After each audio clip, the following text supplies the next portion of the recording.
আসসালামু আলাইকুম। বিভিন্ন পরীক্ষায় বারবার আসা বাংলা সাহিত্যের 120টি প্রশ্ন আশা করছি বারবার দেখে মুখস্থ করে নেবেন। ঈশ্বরচন্দ্র বিদ্যাসাগরের মৌলিক রচনা হচ্ছে প্রভাবতী সম্ভাষণ। ঈশ্বরচন্দ্র বিদ্যাসাগরের ভ্রান্তিবিলাস কোন নাটকের গদ্য অনুবাদ? এটি কমেডি অফ এরর্স এর গদ্য অনুবাদ। শেক্সপিয়রের নাটকের বাংলা গদ্যরূপ দিয়েছিলেন ঈশ্বরচন্দ্র বিদ্যাসাগর, যেটি মূলত কমেডি অফ এরর্স, বাংলার নাম হচ্ছে ভ্রান্তিবিলাস। 1952 সালের 21শে ফেব্রুয়ারির পটভূমিতে রচিত কবর নাটকের রচয়িতা মুনির চৌধুরী। দণ্ডকারণ্য এই নাটকটির রচয়িতা মুনির চৌধুরী।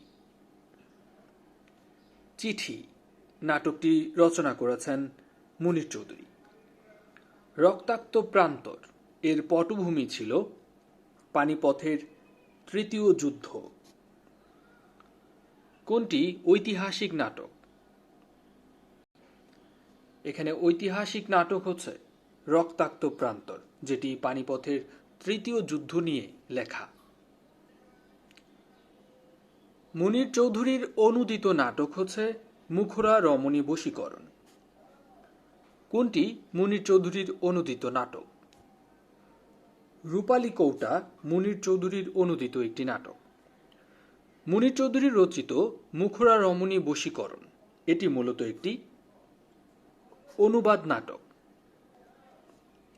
রক্তাক্ত প্রান্তর এই নাটকের কাহিনী কোন গ্রন্থ থেকে নেওয়া হয়েছে? এটি নেওয়া হয়েছে কায়কোবাদের মহাশ্মশান গ্রন্থ থেকে। রক্তাক্ত প্রান্তর নাটকটি লিখেছেন মুনির চৌধুরী।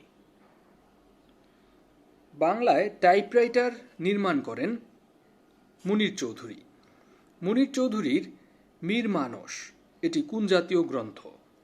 মীর মানস একটি প্রবন্ধ গ্রন্থ। মুনির চৌধুরী রচিত নাটকের নাম পলাশী ব্যারাক ও অন্যান্য। মুনির চৌধুরী ঢাকা কারাগারে থাকাকালীন কোন বিখ্যাত নাটকটি লিখেছেন? লিখেছিলেন কবর নাটকটি। ডক্টর মোহাম্মদ শহীদুল্লাহ সম্পাদিত পত্রিকার নাম আঙ্গুর। বাংলা ভাষার ইতিবৃত্ত এটি লিখেছেন ডক্টর মোহাম্মদ শহীদুল্লাহ। বাংলা সাহিত্যের কথা এই বইটি রচনা করেছেন ডক্টর মোহাম্মদ শহীদুল্লাহ। ভাষা ও সাহিত্য এটি যার রচনা। ভাষা ও সাহিত্য ডক্টর মোহাম্মদ শহীদুল্লাহর রচনা। স্বাধীনতা তুমি এই কবিতাটি লিখেছেন শামসুর রহমান।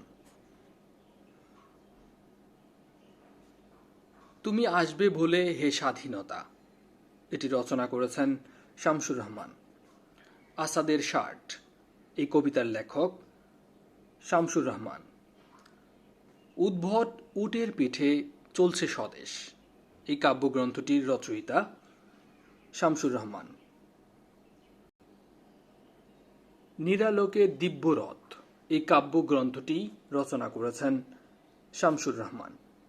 নিচের কোনটি শামসুর রহমানের রচনা নয়? এখানে পারাপার গ্রন্থটি বা কাব্যগ্রন্থটি লিখেছিলেন অমিয় চক্রবর্তী। আধুনিক বাংলা কবিতার ইতিহাসে 30-এর দশক এবং বুদ্ধদেব বসু, সুধীন্দ্রনাথ দত্ত, জীবনানন্দ দাশ, বিষ্ণু দে এর সঙ্গে কবি অমিয় চক্রবর্তীর নাম অবিনাশী বন্ধন এবং সাময়িকতার বিষয়ে জড়িয়ে আছে। শীর্ষস্থানীয় আধুনিক কবি এবং সৃজনশীল গদ্যশিল্পী অমিয় চক্রবর্তী শান্তিনিকেতনে রবীন্দ্রনাথের সাহিত্য সচিব হিসেবে দায়িত্ব পালন করেছেন। বন্দি শিবির থেকে এটি রচনা করেছেন শামসুর রহমান।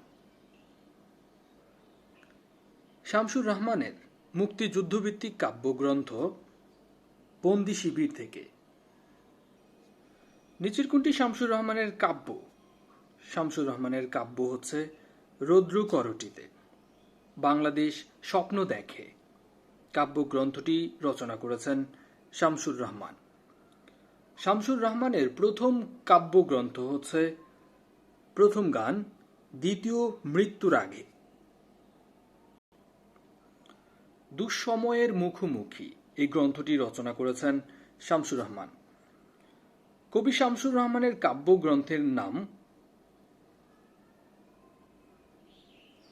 প্রতিদিন গড়হীন ঘরে, অদ্ভুত আধার এক।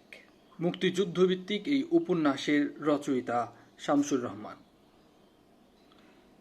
তার মোট উপন্যাস হচ্ছে 4টি, আরও অন্য যে 3টি আছে যেমন অক্টোপাস, নিয়ত মন্তাজ, এলো সে অবেলায়, অ্যালাটিং ব্যালাটিং এবং দান ভানলে কুরুদেব, এই শিশুতোষ গ্রন্থের প্রণেতা শামসুর রহমান। শামসুর রহমানের আত্মজীবনী হল কালের ধুলোয় লেখা। অক্টোপাস উপন্যাসের রচয়িতা একটু আগে আমি বলেছিলাম যে শামসুর রহমান, যেটি তার 4টি উপন্যাসের মধ্যে একটি, এবং অক্টোপাসই তার লেখা প্রথম উপন্যাস। স্মৃতির শহর এই গ্রন্থটির রচয়িতা শামসুর রহমান। শরৎচন্দ্র চট্টোপাধ্যায় রচিত প্রথম উপন্যাস বড় দিদি। শরৎচন্দ্র চট্টোপাধ্যায়ের শ্রেষ্ঠ রচনা হচ্ছে শ্রীকান্ত। পথের দাবি উপন্যাসের রচয়িতা শরৎচন্দ্র চট্টোপাধ্যায়। শরৎচন্দ্র চট্টোপাধ্যায়ের যে উপন্যাসটি সরকার কর্তৃক বাজেয়াপ্ত হয়েছিল, উপন্যাসটি হচ্ছে পথের দাবি। গৃহদাহ এই উপন্যাসের লেখক শরৎচন্দ্র চট্টোপাধ্যায়। পল্লী সমাজ উপন্যাসের রচয়িতা শরৎচন্দ্র চট্টোপাধ্যায়। শরৎচন্দ্রের কোন উপন্যাস ত্রিভুজ প্রেমের চিত্র অঙ্কিত হয়েছে? গৃহদাহ উপন্যাসে। বৈকুণ্ঠের উইল এটি রচনা করেছেন শরৎচন্দ্র চট্টোপাধ্যায়। ষোড়শী শরৎচন্দ্র চট্টোপাধ্যায়ের কোন জাতীয় রচনা? এটি মূলত একটি নাটক। কোন গ্রন্থটি শরৎচন্দ্র চট্টোপাধ্যায়ের রচিত নয়? রচিত নয় মৃত্যু ক্ষুধা, যেটি কাজী নজরুল ইসলামের রচনা। কোন উপন্যাসটি বাংলা সাহিত্যের কথাশিল্পী শরৎচন্দ্র চট্টোপাধ্যায় রচিত নয়? এই 4টি অপশনের মধ্যে এখানে হচ্ছে চোখের বালি, যেটি রবীন্দ্রনাথের রচনা।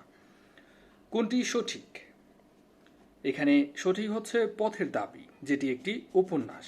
অন্যদিকে গোরা, যেটি বলা হচ্ছে এখানে নাট্যগ্রন্থ, কিন্তু এটি হচ্ছে একটি উপন্যাস। বিদ্রোহী একটি কবিতা, এটা কাব্যগ্রন্থ নয়।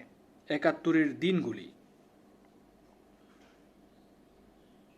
এটি জাহানারা ইমামের লেখা পত্র সংকলন।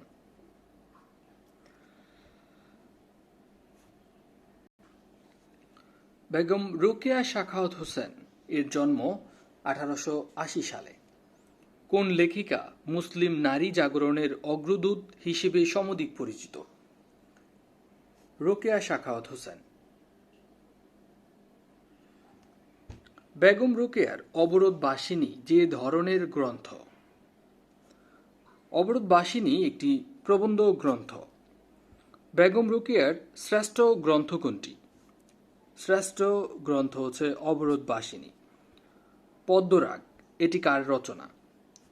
পদ্মরাগ এটি রচনা করেছেন বেগম রোকেয়া সাখাওয়াত হোসেন। সুলতানার স্বপ্ন এটি বেগম রোকেয়া সাখাওয়াত হোসেনের একটি উপন্যাস। জাহান্নাম হইতে বিদায় এটি লিখেছেন শওকত ওসমান। কৃতদাসের হাসি উপন্যাসের রচয়িতা শওকত ওসমান। মুক্তিযুদ্ধভিত্তিক উপন্যাস জলাঙ্গি এর রচয়িতা শওকত ওসমান। মুক্তিযুদ্ধভিত্তিক গল্প গ্রন্থ জন্ম যদি তব বঙ্গে এর রচয়িতা শওকত ওসমান। নিচের কোনটি সঠিক? এখানে বহিপীর একটি নাটক, এটি সঠিক। অন্যদিকে মহাশ্মশান হচ্ছে মহাকাব্য। সুজন বাদিয়ার ঘাট এটি একটি কাব্যগ্রন্থ। কাদো নদী কাদো এটি একটি উপন্যাস। লাল সালু উপন্যাসটির লেখক সৈয়দ ওয়ালিউল্লাহ। নয়নচারা, নয়নচারা কোন শ্রেণীর রচনা? নয়নচারা হচ্ছে একটি গল্প। সৈয়দ ওয়ালিউল্লাহর চাঁদের অমাবস্যা এটি মূলত একটি মনোসমীক্ষণমূলক উপন্যাস। লাল সালু উপন্যাসের উপজীব্য বিষয় হল ধর্মীয় ভণ্ডামির নিখুঁত চিত্র। কাদো নদী কাদো, এটি হচ্ছে একটি উপন্যাস। বহিপীর কে রচনা করেছেন? বহিপীর রচনা করেছেন সৈয়দ ওয়ালিউল্লাহ। পায়ের আওয়াজ পাওয়া যায়, এই নাটকটির রচয়িতা সৈয়দ শামসুল হক। তোমাকে অভিবাদন বাংলাদেশ, কে জানিয়েছিলেন এই অভিবাদন? তোমাকে অভিবাদন বাংলাদেশ, এটি লিখেছেন সৈয়দ শামসুল হক। সৈয়দ শামসুল হকের লেখা নাটক পায়ের আওয়াজ পাওয়া যায়। পরাণের গহীন ভিতর কাব্যগ্রন্থের রচয়িতা সৈয়দ শামসুল হক। সীমানা ছাড়িয়ে এই উপন্যাসটি রচনা করেছেন সৈয়দ শামসুল হক। আনন্দের মৃত্যু উপন্যাসটি লিখেছেন সৈয়দ শামসুল হক। নিষিদ্ধ লোভান এবং নীল দংশন এই উপন্যাসদ্বয়ের রচয়িতা সৈয়দ শামসুল হক। আরেক ফাল্গুন উপন্যাসটি রচনা করেছেন জহির রায়হান। জহির রায়হানের আরেক ফাল্গুন উপন্যাসটির পটভূমিকা ছিল 21শে ফেব্রুয়ারি তথা ভাষা আন্দোলন। হাজার বছর ধরে উপন্যাসটি রচনা করেছেন জহির রায়হান। বরফ গলা নদী উপন্যাসটির রচয়িতা জহির রায়হান। সূর্যগ্রহণ এটি একটি গল্প যেটি রচনা করেছেন জহির রায়হান। জীবন থেকে নেয়া চলচ্চিত্রটির পরিচালক জহির রায়হান। মুক্তিযুদ্ধভিত্তিক প্রামাণ্য চলচ্চিত্র স্টপ জেনোসাইড এর পরিচালক Zahir Raihan. Let there be light এটি কার প্রামাণ্য চিত্র? লেট দেয়ার বি লাইট এটি হচ্ছে জহির রায়হানের প্রামাণ্য চিত্র। রূপসী বাংলার কবি বলা হতো জীবনানন্দ দাশকে। জীবনানন্দ দাশের কাব্যগ্রন্থের নাম ধূসর পাণ্ডুলিপি। মহাপৃথিবী এই কাব্যগ্রন্থ কার লেখা? মহাপৃথিবী কাব্যগ্রন্থটি লিখেছেন জীবনানন্দ দাশ। আবার আসিব ফিরে কবিতাটির রচয়িতা জীবনানন্দ দাশ। রূপসী বাংলা এই গ্রন্থটি রচনা করেছেন জীবনানন্দ দাশ। জীবনানন্দ দাশের রূপসী বাংলা কিসের পরিচায়ক? এটি পরিচয় বহন করে স্বদেশপ্রীতি এবং নিসর্গময়তা। জীবনানন্দ দাশের প্রবন্ধ গ্রন্থ কবিতার কথা কোনটি জীবনানন্দ দাশের কাব্যগ্রন্থ নয়? তার কাব্যগ্রন্থগুলো হল ধূসর পাণ্ডুলিপি, মহাপৃথিবী, জরা পালক। কিন্তু বেলা শেষের গান এটি তার কাব্যগ্রন্থ নয়। বেলা শেষের গান এটি লিখেছেন সতেন্দ্রনাথ দত্ত। কোনটি জীবনানন্দ দাশের কাব্যগ্রন্থ নয়? কাব্যগ্রন্থ নয়, অর্কেস্ট্রা। অর্কেস্ট্রা এটি সুধীন্দ্রনাথ দত্তের একটি কবিতা। সুরঞ্জনা ওইখানে যেও নাকো তুমি, কোন কবি একথা বলেছেন? জীবনানন্দ দাশ। আবার আসিব ফিরে দানশিরির নদীর তীরে, কোন কবির কবিতা থেকে নেয়া এটি? জীবনানন্দ দাশের কবিতা থেকে নেয়া।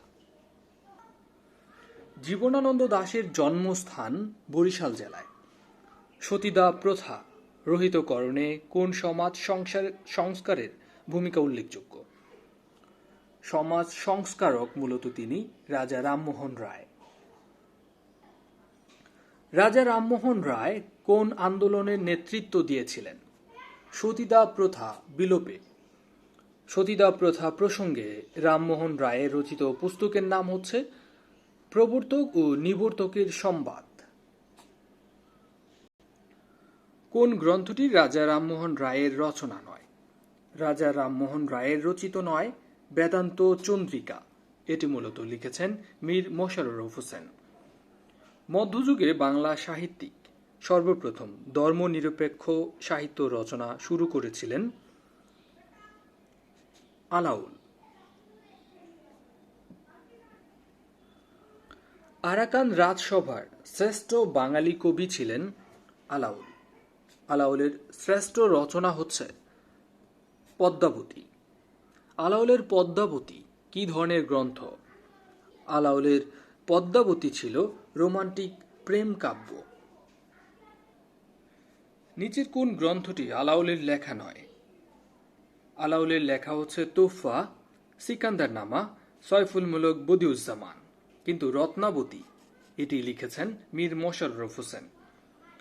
তথ্যবোধিনী পত্রিকার সম্পাদক অক্ষয় কুমার দত্ত। স্বাধীনতাহীনতায় কে বাঁচিতে চায়? এই চরণটি রচনা করেছেন রঙ্গলাল বন্দ্যোপাধ্যায়। কোথায় স্বর্গ কোথায় নরক, কে বলে তা বহুদূর, মানুষেরই মাঝে স্বর্গ নরক, মানুষেতেই সুরাসুর। এর রচয়িতা ফজলুল করিম। বিদ্যে বোঝাই বাবু মশাই চড়ি শখের বোটে, মাঝিরে কন বলতে পারিস সূর্যি কেন ওঠে, চারটা কেন বারে কমে, জোয়ার কেন আসে, বৃদ্ধ মাঝি অবাক হয়ে ফেলফেলিয়ে হাসে। এই কবিতাটি রচনা করেছেন সুকুমার রায়। কবিতার নাম ১৬ আনাই মিছে। সুন্দর হে দাও দাও সুন্দর জীবন, হোক দূর অকল্যাণ সকল অশুভন। এই চরণ দুটি রচনা করেছেন শেখ ফজলুল করিম। নানান দেশের নানান ভাষা, বিনে স্বদেশী ভাষা পুরে কি আশা। এর রচনা করেছেন রামনিধি গুপ্ত। মোদের গরব মোদের আশা আমরি বাংলা ভাষা। এর রচয়িতা অতুল প্রসাদ সেন। মধুর চেয়ে আছে মধুর, সে আমার এই দেশের মাটি, আমার দেশের পথের ধুলা খাঁটি সোনার চেয়ে খাঁটি। কবিতা রচনা করেছেন সতেন্দ্রনাথ দত্ত। পাখি সব করে রব রাতি পোহাইল। এর রচনা করেছেন মদন মোহন তর্কলঙ্কার। সকালে উঠিয়া আমি মনে মনে বলি, সারাদিন যেন ভালো হয়ে চলি। এই ছড়ার রচনা মদন মোহন তর্কলঙ্কারের লেখা। ধন্যবাদ। এতক্ষণ ছিলেন স্বপ্নের স্কুলের সাথে। বাংলা সাহিত্যে চূড়ান্ত সাজেশন হিসেবে 252টি বাছাই করা প্রশ্নের আজকে ছিল সর্বশেষ এপিসোড। আশা করছি পুরো ভিডিও 3টি আপনাদের খুবই উপকারে আসবে। আর যদি মুখস্থ না হয় তাহলে ভিডিওগুলো 2 থেকে 3 বার দেখবেন। যতবার বেশি দেখবেন ততই আপনাদের মুখস্থ হয়ে যাবে। 10 বার পড়ার চেয়ে 2 বার ভিডিও দেখা অথবা শোনা অনেক বেশি কার্যকরী। তাই স্বপ্নের স্কুলের সাথেই থাকুন। আসসালামু আলাইকুম।